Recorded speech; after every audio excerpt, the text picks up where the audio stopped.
Yo, what's good, everybody? Welcome to the Pull-Up Show. I'm your host, Mr. BJ Matthews, a.k.a. B. Just before we get started, follow us on the YouTube page, the Pull-Up Basketball Podcast. Like, share, subscribe. All of our YouTube videos. Hit that like button, y'all coming here.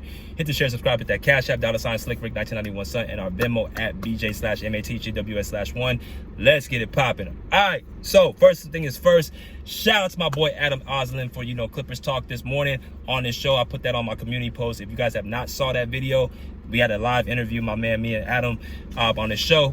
Go check that out. He will be definitely, pulling up on my show, The Pull Up, very soon. You know what I'm saying? Thanks for the hospitality, Adam. It's been definitely appreciated, man. Go check out that video. LA Clipper content creator as well, and he works for the Clippers radio show. So go check out that video. But let's talk about last night. Boy, I tell you, Halloween was suiting for that performance from the Clippers last night. As we lost 125-119 on our own home court. We have not won a single game at the Intuit Dome as of late. We are currently 0-3 at the Intuit Dome. Y'all believe that? We got a tough game on Saturday against the Oklahoma City Thunder back at the crib. Got to find a way to get that done. But let's talk about last night and what happened. So, the third quarter, the first half, let's talk about the first half. Very, very dominant first half by the Los Angeles Clippers. They held the Suns to less than 60 points in the half.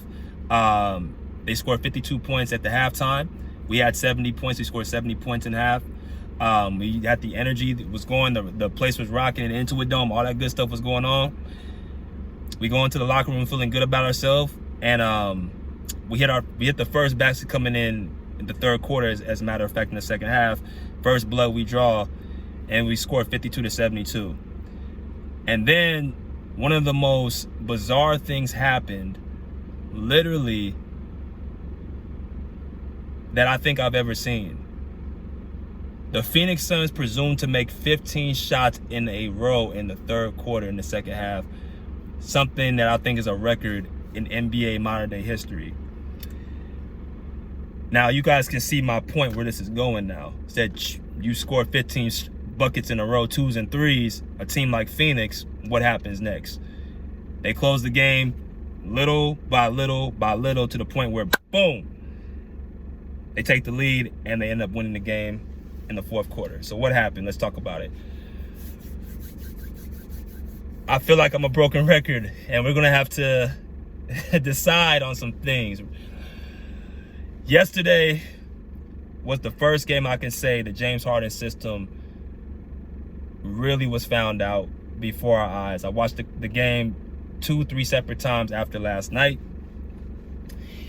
And this based off of what Phoenix did, and I've told y'all before about the Suns, they're a much improved team. They brought in a point guard in Tyus Jones that they desperately needed in the fourth quarter situations to take the ball out of Devin Booker, Bradley Beal, and Kevin Durant's hands, who are more there for scoring and opportunities, in the half court, rather than run the offense.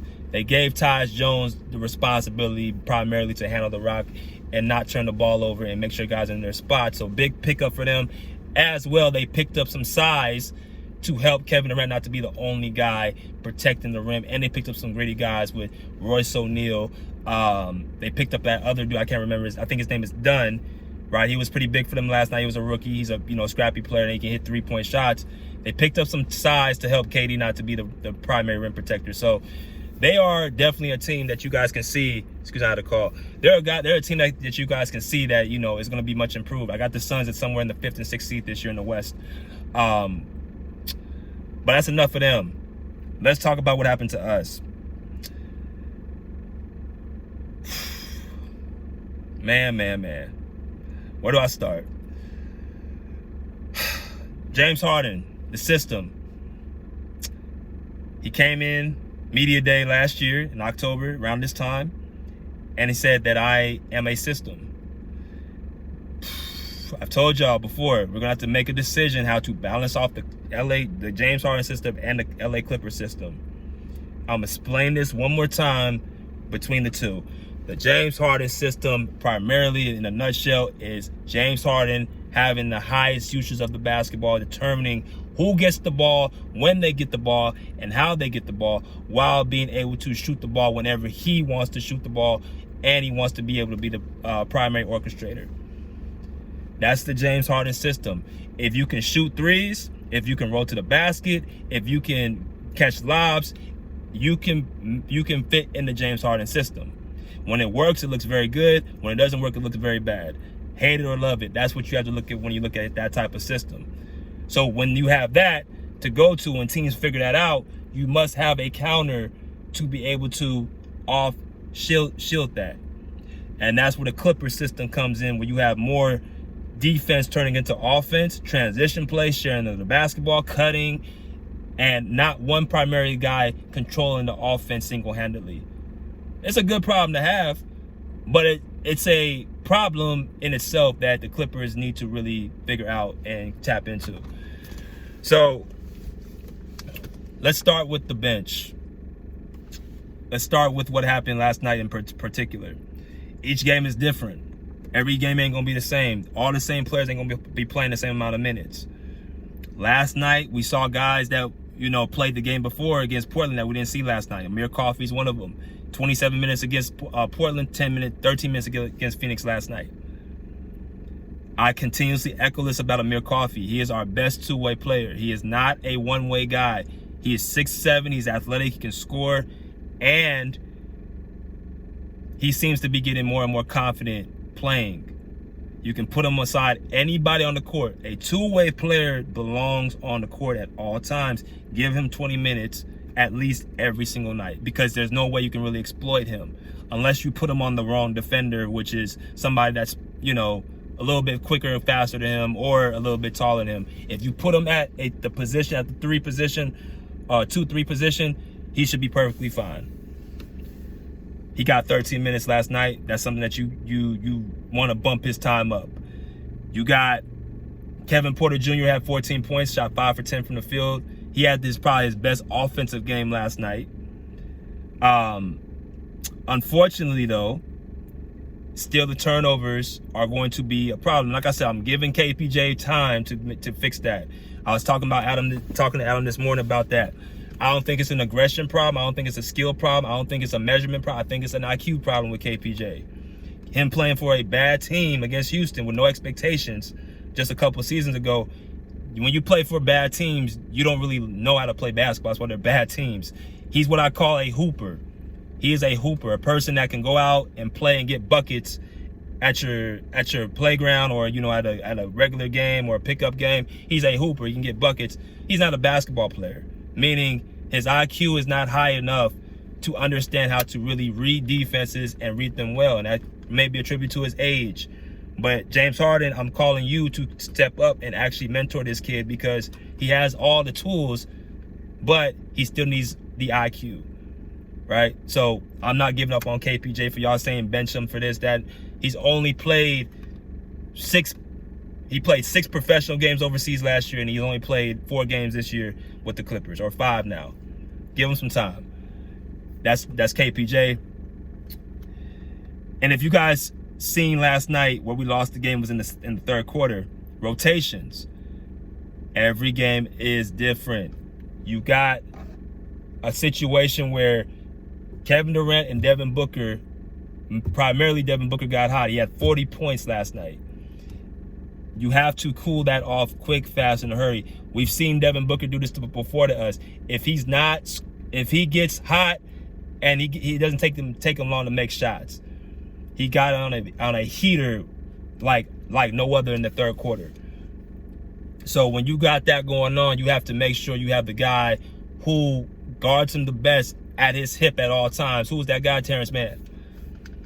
Terrence Mann is a player that needs to be on Devin Booker at all times possible. If you can't get him in the game, put in Chris Dunn. Those are the only 2 people that should be guarding Devin Booker when Kawhi Leonard's on the court.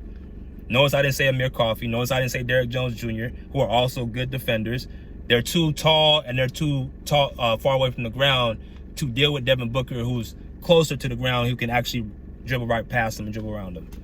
There's certain guys that match up with certain players. Doesn't mean that Derrick Jones Jr. and Amir Coffey can't play defense. I'm just saying for this particular matchup, again, you don't want to put a 6'7" wing on a guy like Devin Booker who is going to be able to dribble right around Amir Coffey in circles. Now, Devin Booker in the offense that the Phoenix Suns ran used screen after screen to get Terrence Mann off of Devin Booker. But if you guys have watched the matchups that they had, Terrence Mann's pretty good at guarding Devin Booker on the defensive end. Chris Dunn is also, he showed me last night he can guard Devin Booker. Your two best on-ball defenders should be on the court when Devin Booker's on the court, at least one of them. Kevin Durant, you got Derrick Jones Jr. on Kevin Durant. I think Derrick Jones Jr. is a little bit too small for Kevin Durant. So you have to use a guy like Nicholas Batum, who should have had more minutes to guard KD, right? So little things like that will actually make you let the guys get out of control with the score. I'm talking about Devin Booker. Kevin Durant, Bradley Beal didn't even play last night. So just think if he was on the court, it might have been a little bit worse. But we had a chance to close that game, and they took their foot off the brake because they thought the game was over at halftime, and they didn't want to actually continuously play hard. We don't have trouble with Phoenix really at all, but as of late, now that you done switched this team up and now the talent level ain't what it was before, you're going to have to not have these mental lapses and mental mistakes. If you are the Clippers, that's why I blame Ty Lue. Keep your team checked in at all times. Don't let them take their foot off the brake. I like the adjustment that he did make a timeout when they started seeing the run, but your team should not be giving up that amount of a lead and not be able to score nor stop nobody. I'm going to say this as well. Again, I told you I have a lot of stuff to tell y'all. Let me take a drink of this real quick. I got to say this too.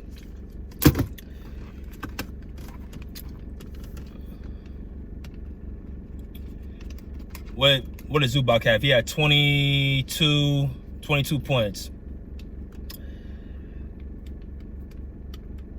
The Suns yesterday took away something that the Clippers have been using. That's that pick and roll.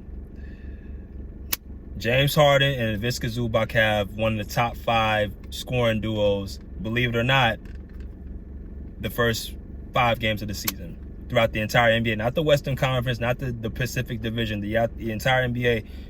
Harden-Zubac connection have been on point, and the rest of the NBA knows that.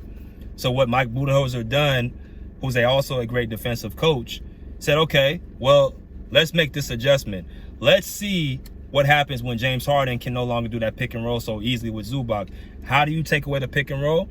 It's very simple. You take away the pick and roll by backing up the guy guarding Zubac, setting the pick, back him out in the paint.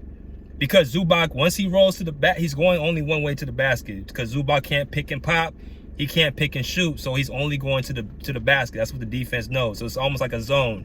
You're staying in one spot if you're Nurkic and waiting for Zubac to roll to the basket and so you can meet him. That's what they were doing last night to guard the pick and roll. That's why Zubac only had 10 shots, because he couldn't really get no shots up because the defense figured out the pick and roll how to guard it. Now, there is a way to beat that. Everything is beatable. There's always adjustments to be made. If I'm James Harden and I get this opportunity where now Zubac can no longer do this pick and roll, all Zubac has to do, shout out to my boy Thomas for telling we think alike, all you have to do is when Zubac sets that screen at the top of the three-point line, don't roll all the way down to the basket close to Nurkic. Stop at that free throw line. Harden give him the ball right back and shoot that little floater, which Zubac has as well. Problem solved. But the Suns, again, figured out how to guard that pick and roll, whether that be Nurkic, whether that be Kevin Durant helping on the help side. They were waiting for Harden to pass the ball right back to Zubac, and that's why Zubac was not as comfortable shooting close around those players. But this is what I will say as well.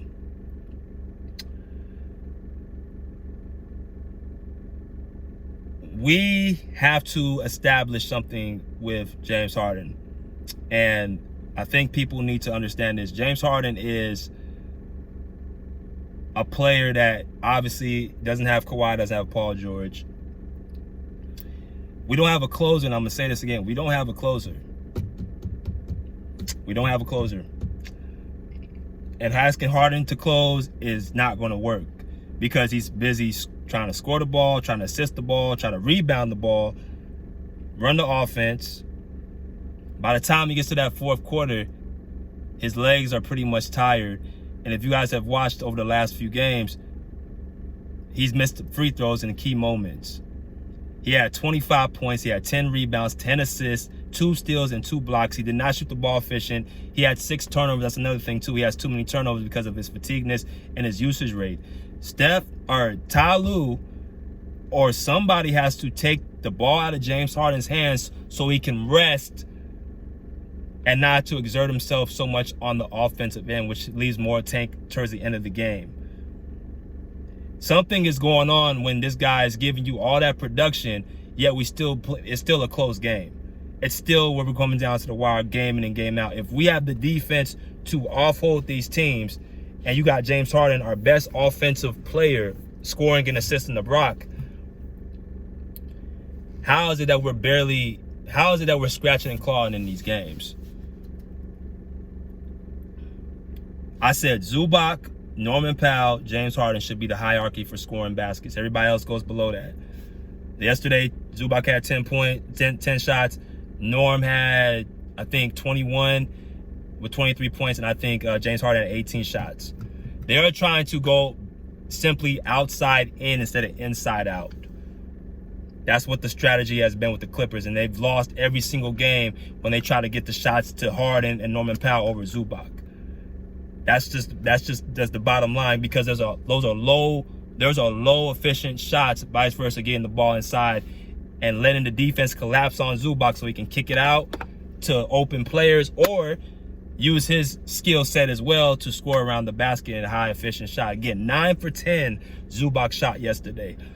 That needs to be featured early and often. And it doesn't have to always be a pick and roll. It can simply be a post up. Give Zubac the ball, he calls for it. He has a right hook, he has a left hook, he has an up and under. It may be slow, but it's effective. It works, it scores. He's efficient from the field. If you just let him, he can score on the block and he can do teardrops and floaters. Hey, come on, there's no reason he should have 10 shots in a game. Period.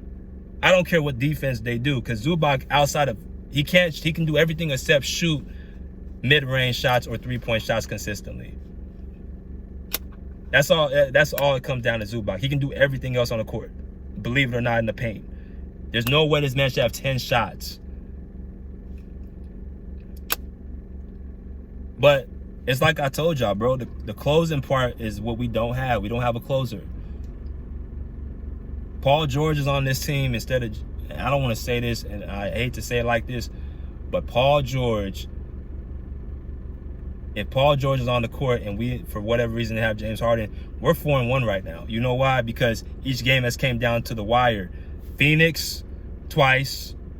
Portland has came down to the wire.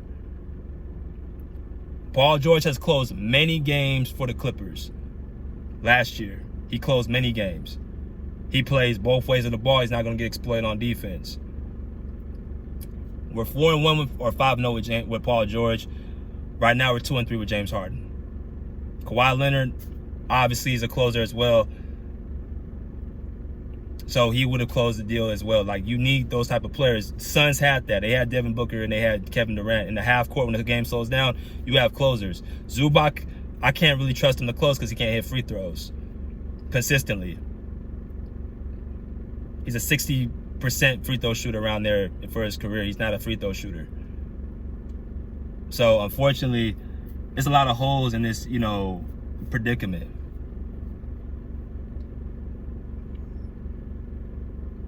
I like what I saw defensively as a team, but I do not like seeing us 0-2 right now, because now it's going to make it that much harder for us to continue to keep. Now it's a momentum thing now. You're going up against an OKC team that's firing. They're 4-0 right now.